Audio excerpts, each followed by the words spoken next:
ఎవరు రాయగలరు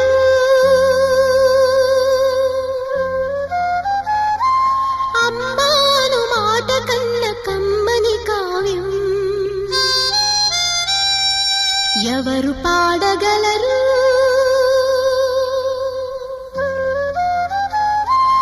అమ్మ